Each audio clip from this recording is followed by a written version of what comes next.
Okay, it's Michael Dillon. I'm going to show you how to fix a Master Cool swamp cooler. Customer called and was complaining that this really nice unit wasn't working. I came over, I stopped at the Lowe's and I bought 2 floats. She said it was blowing, but blowing hot air.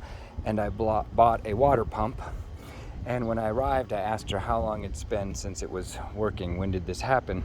She stated that she just had it serviced, and what that meant is this is a freezing climate, so what they do is they de-winterize the water and check out the swamp cooler.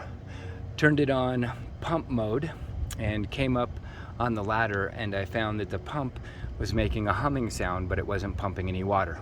So I brought a pump with me, and now I'm going to reinstall it. This little basket right here goes around it, comes with the pump. Then you put that plastic line in, and then you put this bracket on it.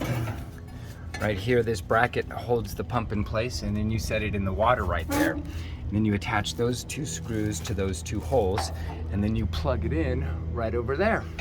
And that's all it takes to fix a hot blowing swamp cooler most of the time.